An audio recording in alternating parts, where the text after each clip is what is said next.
Welcome to BERNINA Canada Facebook Live.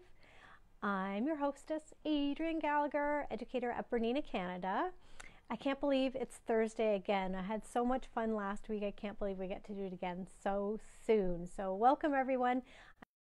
That my feed is working and Sarah says the sound is good. So we'll get started on our topic this week, which is twin needle sewing.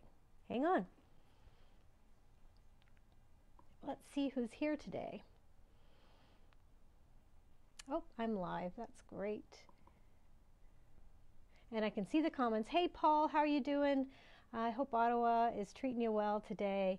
And we'll get started with some nice twin needle sewing. So welcome, everybody. Twin needle sewing. Why are we talking about that today?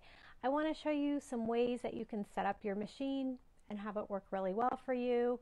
A lot of people are a little bit intimidated by twin needle sewing, and that really shouldn't be the case after today. I hope you'll try something new. And why do people use twin needle sewing? Well, primarily three reasons. Number one is to use it for pin tucking, which we talked about in a video a month ago. Another reason is to do decorative stitching. It's really, really pretty. It looks great. And another reason is to fix or create a hem, finish a hem. And I would argue there's a fourth reason that you would want to use twin needles, and that's to do quilting. Why not? So let's take a look now. We'll go over to my machine and we'll look at twin needles. All right. So here we go. Maybe Sarah can show us what a twin needle looks like. So here's a twin needle container. You usually buy them one at a time, and there's many varieties of twin needles, and you'll notice that they have two numbers on them. I'm just going to grab another needle that you can see the numbers better. How about this one? Can you see the numbers better here? All right, so there's two numbers on a twin needle. One of them, oh good, you guys are there. Hey Allie. Hey Michelle, hey Kathy. So the first number is usually in millimeters. This is 4 millimeters. So now I know this twin needle is 4 millimeters apart. And 75, that is the weight of the needle. So this is a size 75-11 needle and two of them, and they are 4 millimeters apart. So now you know how to read the packages. The other thing you want to know is what type of needle. So this is a stretch twin needle. A very common twin needle is a universal needle. This is BERNINA brand, Schmetz brand. There's lots of brands. They're really good. What else have I got? Universal. Oh, jeans needle. We'll try that one. That's a 4.0 and 100. So that's a much thicker needle. We'll need that for jeans, won't we? And of course, they come in all kinds of different weights as well. Here's a really fine one. This is 70 is the weight and 1.6 is the width. So this would be really nice on a lightweight fabric, a cotton lawn, a organza, batiste, quilting cotton maybe, but something pretty light. And if you get really carried away and we really love twin needles, you can even get a triple needle or a drilling needle, it's sometimes referred to. We're not going to cover this today, but these are really interesting needles used to kind of make mock smocking. That's a hard thing to say, mock smocking. So we're not going to touch those today, but we're going to talk about the other types of needles. Has anybody tried using a twin needle? What do you like to use it for? Hey Nancy, how you doing? So that's how you would select your needle. You want to know the type of needle. So is it going to be used on yoga pants? You'd look for a stretch needle. If it was going to be used on repairing a t-shirt, stretch or ballpoint would be great. If you're going to do quilting, I would recommend universal. If you're repairing jeans, definitely buy the heavy duty jeans needle. So it's good to have a selection of these needles in your kit. So now I want to get to the meat of this presentation, which is for my friend Norma, who said, definitely show us how to thread the twin needle, how to thread a machine. So I made a really nice demonstration up top here. I went into my husband's workshop and I stole his little tiny jig that he uses to look at boards and other electronics, and I made this nice model for you today. It's what I do. I come up with weird stuff for you. So inside your machine is the tension discs. So this is to recreate the tension discs, and you have 2 discs in your machine, and they usually have a little flange in the middle. So I'm going to use this other lid to represent the flange in the middle. And the flange in the middle is super important for twin needle sewing. For successful twin needle sewing, I always think about the Ghostbusters. I don't want the threads, I don't want the streams of electricity to cross, because in the Ghostbusters that just creates too much energy. But in sewing, when threads cross each other, they rub and cause each other to break, which usually results in tears and frustration. So this flange is what's going to keep the 2 threads apart. So what I do is I thread the machine with 1 thread and make sure it gets in here between the flange and 1 tension disc. And then I thread it again with the thread. I make sure it lands here on the other side of the tension disc. Everything else is pretty much common. I'll talk about a few things around the needle, but that's the most important thing. The threading path is the same for both threads, just you need to be very cognizant of what you're doing in your tension discs. And remember, of course, when we thread the machine, it goes without saying, we're going to thread it with the foot up, the presser foot up, to allow for play and space between the tension discs. When you put the foot down, this is going to clamp closed and actually create the tension on the thread. So we really can't insert a thread at this point. We need the discs to be open, and then we're able to place a thread on each side. Okay, I think you're probably sick of my homemade model now, so I'm going to show you what that looks like in real life on a sewing machine. So let's look at Hamish the 480 here. So I'm going to thread with 2 different colors of thread. I've got a red thread, and I'm just going to use the regular threading path. And now when I've gotten to my tension discs are right here, right here. I can see the little flange. I can't see the discs, but I can see the flange. So I'm going to be really careful and thread to the right of the flange. And then I'm going to grab my other thread, which is orange colored, not red, and I'm going to make sure to thread on the left side of the flange. So it might be difficult for you to see that, but now that you know the difference from that crazy model I did earlier, hopefully that will help you. So I don't see anybody commenting about this, but what's interesting is this is the same threading on just about any sewing machine, except for BERNINA 8 series sewing machines. 8 series sewing machines do not have this configuration of tension discs. So I'm going to just zoom over to my other machine. So here we are at an 830. And if you look at my model again, on my last machine it was oriented this way. And on the 830, it's the same process, it's just oriented sideways. So I'm going to show you where that is on this machine. It's actually right here. There's a little metal flange that's exactly the same as we had on the other machine. Can you pick it up, Sarah, just a little bit? There's just a silver flange there. Nope, but it's right there, and you would do the exact same thing. You would place 1 thread, I'm going to exaggerate, you would place 1 thread right behind the flange, and then I would place the other thread in front of the flange. And then what's really interesting, if you look at the screens there, you can see that. On the 8 series, as soon as you start to thread the machine, there's some robotics, and it's going to ask you, are you ready to thread? And there's usually an option right here that says manual threading. See, it's got the hand, so that means manual threading. That's the one you want to select, because you can't use your automatic needle threader with a twin needle, because the 2 needles are in the wrong spot. Neither one of them is centered, so you can't use your automatic threader.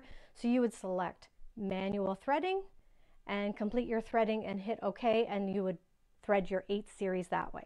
So let's go back to the 480 and we'll complete threading here. So we got the tension discs done. Everybody's okay. So Michelle says, where is the orange thread sitting? So actually, Michelle, I have both threads sitting on the ground behind the machine. Sarah, can you see the top of the machine at all? So here I have them both sitting behind the machine, and I've put them both in this little pre-tensioner, Michelle, and then I've run them to my thread guide at the back and then down. You could absolutely use your horizontal spool pin. You could use your vertical spool pin, but I just found with these embroidery threads, they are working better when I sit them on the ground or a thread stand, not the ground, the table surface. They're not outside in the backyard, just the table surface. And then I'm running them both straight across. Hopefully that helped. Okay, Karen liked the model, that's good. It made sense to her. Okay, so then they're both gonna come down and around into the take-up lever. You would do this one at a time. I'm doing this together for speed. And then maybe Sarah can see this. There's a thread guide here, Sarah. And you're just going to place them both behind the thread guide. And then I just deal with them one at a time. Let's take the red one. And I put it behind the little wee thread guide here. Right? I just put it behind the little thread guide. And then I would have to manually thread because my threader is not going to reach the right point for those twin needles because they're not centered. They're both equally off of center. And then you're going to do the same thing with the orange thread, but I recommend not putting this one in the tension or in the thread guide. I'm going to leave it out, and that way you can see. You don't have to put them together. You can put them both in there, or I keep them separate like that. So they have very little chance of crossing the beams of electricity. I don't want to be beamed to another dimension, if that makes sense. Okay, so then we've got our threading done. We've selected the needle. The needle that I have in right now is a universal needle, and it is a 2.5 needle, probably 80 gauge. So I've used this one because it's great for decorative stitching, and it's I'm going to show you some quilting too, so that's pretty exciting. All right, so we got to go to the screen and give the machine a little bit of information. Yep, we're going to go to the screen and then right back to here, okay, Sarah? So on the screen, remember, we're going to tell the machine that we're using a twin needle under the security program. So I've selected, you can see all the types of needles here. Even that triple needle is there. You're good? You can hear me? So you guys can hear me? All right. Michelle says, does it matter which needle, which color goes into which needle? No, no, it doesn't. Even if you had I try, Michelle, to put the thread that was on the right-hand side of the tension in the right-hand side of the needle, and I try to put the one that's on the left in the left-hand needle. Totally unnecessary to think that hard about it, but for me, it makes me happy. Oh, you're getting a lot of static? Sorry, guys, hang on. Is it better now? Is it better now at all, Sarah?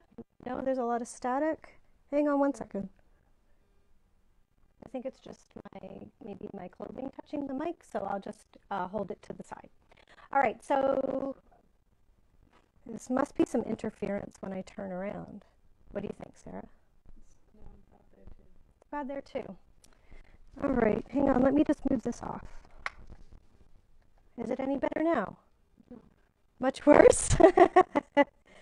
Oh, guys, I don't know what's going on with my mic. I'm so sorry. Hang on. Better there? Let's try. I'm going to try moving it off my jacket. Oh, it's probably just on my jacket. Thanks, guys. Thanks for telling me. I wonder why it's still doing that. We'll have to do another sound check. I apologize, guys. and ladies and gents and all of that in between. Okay, so select the needle that you're using. We know we're using a 2.5, so we're going to go with that. And then we just need to pick a stitch. I'm going to show you what straight stitch looks like. All right, let's give it a shot. Here we go, straight stitch. Today I'm using a piece of fabric and a stabilizer. If you were doing decorative stitching, you would want to use stabilizer to stabilize the decorative stitches. Yeah, if I switch, okay, so they want me to switch to just my phone. So should I just try turning the mic off? All right.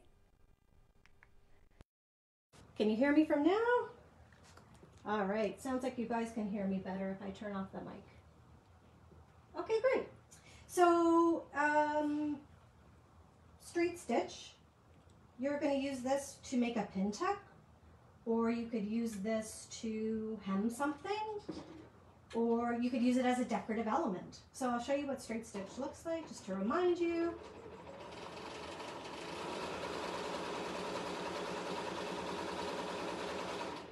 With twin needle, I don't like to use the cutter. You can, but I personally just don't like to use it. There we go. And look how great it looks. It's a nice decorative element. The reason I'm using the stabilizer is if I didn't use the stabilizer, it would want to create a pin tuck. I'm going to fold the stabilizer back and do it again, and I'll show you. Fold the stabilizer back. Let's run it through one more time, and this is how you would make a pin tuck. You would actually increase the tension. I'm going to just do that.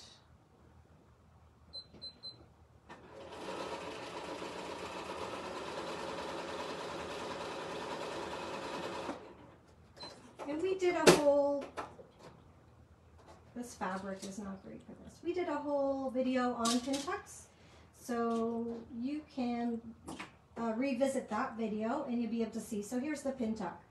Without the stabilizer, the fabric really wants to bunch together and create that pin tuck. You could exaggerate that even more by putting in a cord and cording the pin tuck. All right, so that's your basic, how you would do a basic seam. You could use that to hem some fabric. Let's look what that looks like to hem it. So here's a piece of cotton. I've just done a double hem here. Hem and hem again. Hem and haw. Doubly hemmed. Oh, I'm going to change the tension back.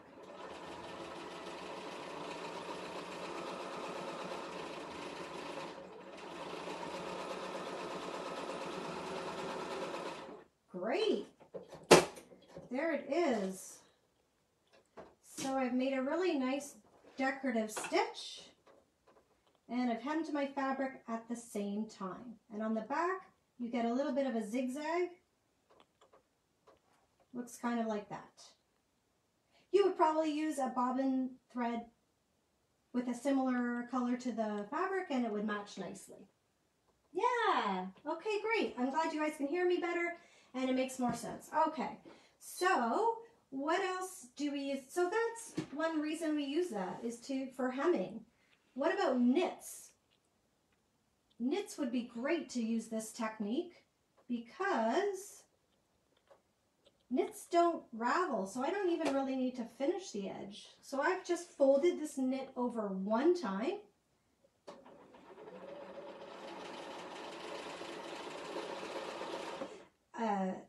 A smart quilter or a smart sewist, such as myself, would have chosen a stretch needle or a ballpoint needle, but to save time, I'm going to use this universal needle. Not going to sew over my pins, no. All right. And this is a great way if you want to shorten a t-shirt or shorten the sleeves on a t-shirt, or create a different hem. You can quickly hem. I would cut this away. Excuse me, I'm going to get in the way. If you trim this away, there. Now you can see how nice and flat the seam actually does lie if you trim the excess away. And it's a really quick way to hem. And because you've got the zigzag at the back, this actually will stretch. it will give with the t-shirt, because if you changed an armhole, you want the armhole to be able to get over your arm. You want it to be able to get over your head or your hips or wherever it's going. So it's a quick way that allows for the stretch of the garment as well. So try that out. If you ever want to adjust a t-shirt or finish a t-shirt, it's a great way to do it. All right. Everybody understands that. That's cool. Okay, so let's go back to the decorative stitching now. I want to talk about decorative stitching. So I've got some stabilizer under there. You could starch your fabric, anything like that. And you just need to select a stitch that will look beautiful with twin needle. So I'm going to go back to the screen and I'm going to pick a zigzag. If you didn't have a computerized machine, because twin needles will fit on any sewing machine. If you didn't have a computerized sewing machine, you can calculate how wide you can make this stitch by, if you know the opening of your needle plate. So for example, if you have a 5.5 millimeter needle plate and you have a 2.5 millimeter needle, you would subtract the width of the needle away from the needle plate. So 5.5 minus 2.5 would be 3. Now you also need to take into account the thickness of the needle. So I always would take away another 0.2 millimeters. So I wouldn't go wider than 2.8 millimeters with a 5.5 millimeter machine and this needle. So there you go, twin needle math for today. But on this screen, I can easily see what stitch I'm selecting, and my computer will tell me whether or not it will fit. So I can go as wide as about 5.9, which makes sense for me. So I don't want it that wide. It'll really pull the fabric. I'll show you what it looks like.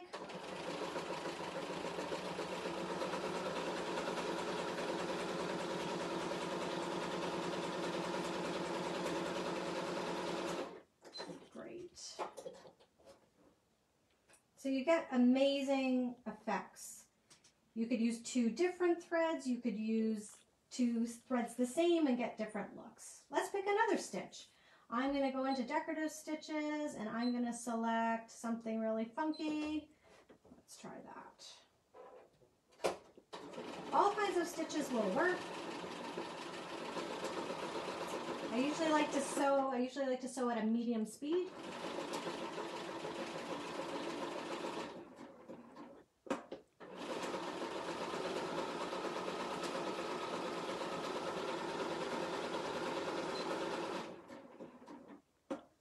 That looks amazing. I'll show you that one. You're gonna like it. Check it out. That was stitch 708 on my 480. And you can just keep going and picking a different stitch and experimenting and doing all kinds of great things. I've experimented with lots and lots of different stitches, and you can make something like this pillow. I'm going to show this to Sarah. You can add the decorative elements to a garment. You can add them to a quilt border, a placemat, home deck, whatever you like. This was a pillow challenge that we were given a bag that we had to make into something, so I ended up making it into this bolster pillow, and you can see the different decorative stitches and how they turned out with the 2 colors. So that's how easy it is.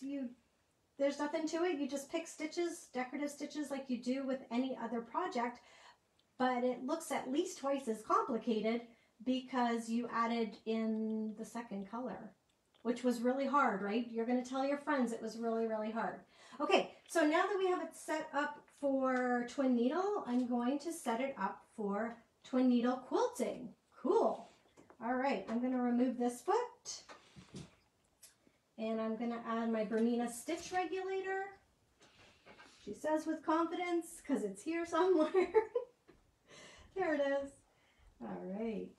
So you can do twin needle with lots and lots of different techniques. You can do it even in embroidery. But that's another topic for another day. But we can certainly do it here with free motion quilting. So you can do it with free motion quilting just a regular foot. I'm using the Bernina Stitch Regulator because I have one that's compatible with my machine here.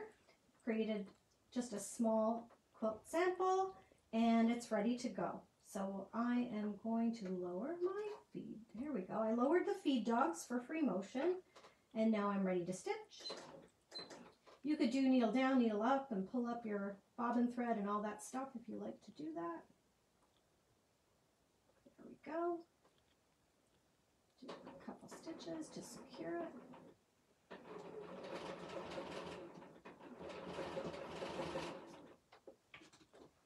I forgot to say during the decorative stitches, if you're ever nervous and you think it's going to hit your foot, just use your hand wheel to advance the stitch and make sure it's going to clear the foot for you.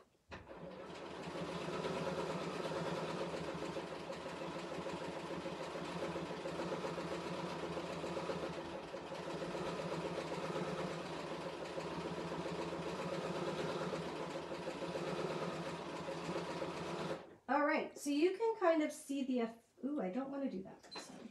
You can see the effect that you're getting. You're getting kind of a ribbon effect without doing any extra work. It's pretty awesome. You can use pretty much any width of needle, but honestly the best results I've gotten are with 2.0 and 2.5 needles. And I would recommend either the universals or the jeans needle. This might even be a metallic needle in right now, I'm not sure. So yeah, you can definitely do that.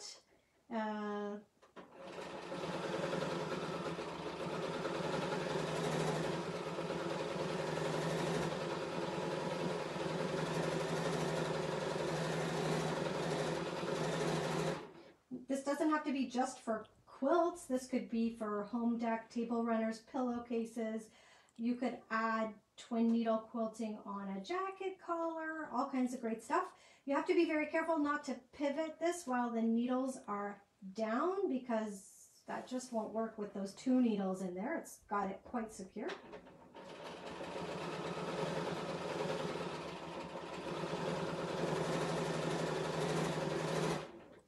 So easy. And you can get a really great effect. I've got a sample here that is kind of a flames kind of inspiration. And it gives a really, because it's twin needle, the thread wants to pull the fabric together and kind of creates a ridged effect. And so it adds a lot of great texture. The only thing you really do need to consider here is, what does the back look like? So I'm going to flip this, I'm going to show you this one and we'll discuss it. So I've got red on the front, red fabric. I've used charcoal and black thread, and then on the back I put black fabric. So I really just get this textured look because the twin needle always leaves kind of this weird zippery zigzag. So I get this great texture. It looks really, really good. And that doesn't bother me at all. I would put that on a quilt. I think it looks great. Let me show you the one I just did. Let's take it out of the machine. Suzanne was saying, can you put double needle on a different machine? Yes. Most machines, Suzanne, you can put a twin needle on. Double check in your manual and it will tell you if you have the capability to do that on your machine. And also it will show you the threading. So I just did this one, remember? And look at the back on this one. Now I think that is funky and cool because I matched the bobbin thread to the top threads. So I just get this cool zippery look, which I think is great. Some people wouldn't like that. So if you didn't like that, what I would have done was chosen a red backing, and then it would have blended a lot more and you wouldn't see it as much. But for me, this just looks funky and cool and I would love it. And if you're the quilt police and you're judging my quilt and you don't like it, well, you're not invited back to my party. That's okay, because everybody's quilt is their own project and you get to choose all the variables. Oh, great, Suzanne. I'm glad I made it look pretty easy. I mean, I do like to mess up every now and then to show you that I'm just a human being who gets to do this all the time, but I learn every time. So yeah, you can even see if Sarah can pick this up. This was done on Q-matic, so on a long arm.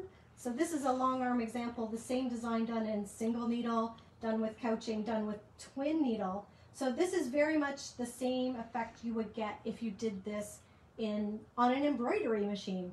Your single line design, you can't do a heavy design, but a single line design, you would get this cool ribbon effect.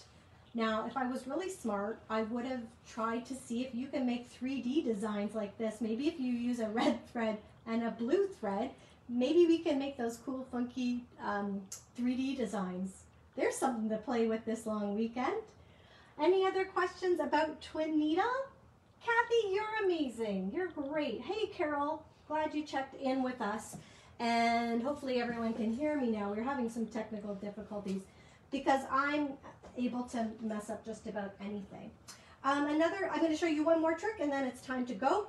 A lot of people like to use twin needles for jeans, for hemming jeans. As a short person, I know what that's all about. I used to have to hem a lot of my jeans. Nowadays it's kind of nice because you can buy shorter lengths now, a lot more inseams for women. So what I'm going to do is I'm going to put on a jeans needle. Oof, take that one out. I'm going to got a jeans needle right here. So this is a 100, so like a very thick needle. So that's a 116, and it's 4 millimeters apart. So I've seen jeans needles up 4, 6, 8 millimeters apart. 4 is manageable for me. All right. So, putting in the needle, nice and tight. Oh, see my threads got in behind that thread gauge. So they might get twisted. I'm going to just check them. Oh, it looks good. I have had it where I've threaded my twin needle, do a couple practice stitches, and the threads were twisted and they just cut the threads. Just take your sip of tea, wine, whatever it is, and go back and rethread. It's really not too hard. So for jeans today, I would, you could use a jeans foot, but I'm going to use this one just so you can see. Let's do a quick test. So I'm going to tell my machine that I have a 4.0 on, a different width of needle, 4. Good. So now if I did a zigzag, I wouldn't break the needle. It's not a cheap needle. I don't really want to go buy another one. So I'm going to test on this twill of cotton. That sound was my feed dogs going back up. That's good. Yep, it's sewing nicely. All right, so I've got my mock jean hem here, ready to hem my short jeans. This is just my practice piece, so don't be alarmed. It's quite short. All right, so I'm going to do this free arm. So it's really nice if you have a machine like this. You can take the table off, and now the pant leg or the arm of a jacket, the sleeve, it can go around like that. Most of the time you would start a project like this in the seam, close to it, so nobody sees this junk. But I'm going to start it over here just because I have a little demonstration I want to do for you. So I just, if this was a real life scenario, I would have covered over the edge of my project, treated it, get it ready for finishing. But as this is just a mock project, I've just folded it over, and now I'm going to do my jeans. When you sew with jeans, just go at a slow pace.